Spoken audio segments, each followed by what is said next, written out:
Welcome to today news. Mancherial జిల్లా హాజీపూర్ మండలం గ్రామ పంచాయతీ కార్యదర్శిగా బాధ్యతలు తీసుకున్న సందర్భంలో కార్యదర్శి సదయ్య మీడియాతో మాట్లాడుతూ తన యొక్క అనుభవాన్ని, ఉద్యోగ బాధ్యతల గురించి వివరించారు. గ్రామ అభివృద్ధి కోణంలో మాపై అధికారుల సూచనలు, సలహాలు, వారి ఆదేశాల అనుసారంగా స్థానిక ప్రజల ప్రతినిధుల సహకారం తీసుకొని గ్రామాన్ని అభివృద్ధి దశలోకి తీసుకెళ్లడం జరుగుతుందని ఆయన తెలిపారు. మంచిర్యాల జిల్లా హాజీపూర్ మండలం ర్యాలీ గ్రామ పంచాయతీకి కార్యదర్శిగా నేను విధులు నిర్వహిస్తున్నాను. జూలై నెల 23 తారీఖు నాడు ఈ ర్యాలీ గ్రామ పంచాయతీకి జాయిన్ అవ్వడం జరిగింది. ఇంతకుముందు కోటపల్లి మండలంలో సిరిస గ్రామ పంచాయతీకి కార్యదర్శిగా 5 సంవత్సరాలు అక్కడ నా యొక్క జాబ్ను నిర్వర్తించడం జరిగినది. 5 సంవత్సరాల తర్వాత మొన్న కాంగ్రెస్ గవర్నమెంట్లో సాధారణ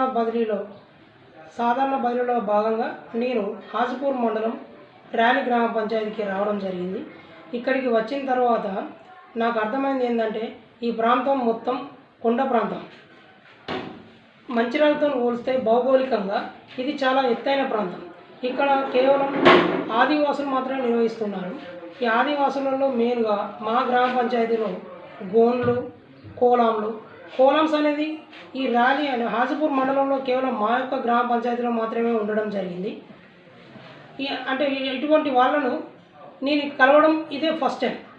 ఇంతకుముందు నేను చేసిన సిరిస గ్రామ పంచాయతీలో ఎస్టీలు ఉన్నారు.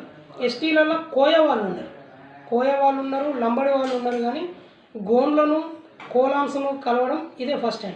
వాళ్ళతో నా యొక్క చర్య అనేది, వాళ్ళతో మాట్లాడడం కానీ, భాషాపరమైన విధానం కానీ నాకు కొంచెం అవగాహన లేకపోయినా కూడా ఇప్పుడిప్పుడే వాళ్ళతో కలిసిపోయి వాళ్ళ యొక్క బాధలు తెలుసుకోవడానికి నేను చాలా ప్రయత్నం చేస్తున్నాను.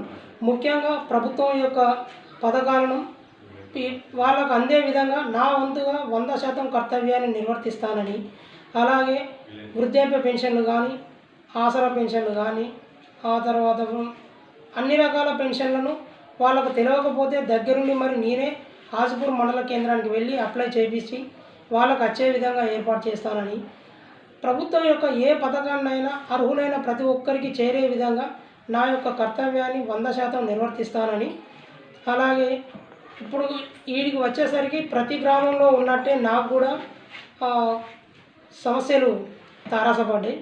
నా వంతుగా ఇప్పుడున్న సమయంలో గ్రామ పంచాయతీల నుంచి కొంచెం నిధులకు ఇబ్బందిగా ఉన్నది. ఈ నిధులను లేకపోయినా కూడా సొంతంగా పెద్దవాళ్ళ ద్వారా, ఊళ్ళో ఉన్న పెద్ద మనుషుల ద్వారా, మిగతా వాళ్ళ ద్వారా కొంత నిధులను సేకరించి ప్రస్తుతానికైతే బ్లీచింగ్ పౌడర్ తెప్పించడం, కరెంటు బుగ్గలు తెప్పించడం, తర్వాత బయలార్వా తీసుకురావడం ద్వారా వంటి కార్యక్రమాలు చేయడం. ఇది వర్షాకాలం. ఈ కాలం అంటే వ్యాధుల కాలం అంటారు. అసలు వర్షాకాలం అనే బదులు వ్యాధుల కాలం అంటే చాలా సూటబుల్గా ఉంటుంది. 100% సీజనల్ వ్యాధుల పైన మేము అంగన్వాడీ, ఆశా, ఏఎన్ఎంలతో పంచాయతీ కార్యదర్శి అయిన నేను కూడా వాళ్ళతో వెళ్ళి ఇంటింటికి వ్యాధులపైన అవగాహన కల్పించడం జరుగుతుంది. ప్లస్ మెడికల్ క్యాంపు కూడా గ్రామ పంచాయతీలో నిర్వహించడం జరుగుతుంది. ప్లస్ వాళ్ళకి ఏమైనా చిన్న జబ్బులు వచ్చినా మందులు, ఆ తర్వాత ఓఆర్ఎస్ ప్యాకెట్లు వగైరాలన్నీ అందజేయడం జరుగుతుంది.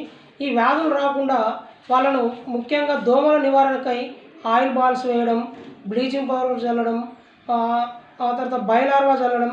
వాళ్ళు కూడా ఇళ్లలో నిల్వ ఉండదు. నీళ్ళు నిల్వ ఉండడం వల్ల మనకు దోమలు తయారవుతాయి. వీటిపైన మేము వారంలో 2 రోజులు డ్రై డే నిర్వహిస్తున్నాం. మంగళవారం మరియు శుక్రవారం నాడు కంపల్సరీ డ్రై డే నిర్వహిస్తాం.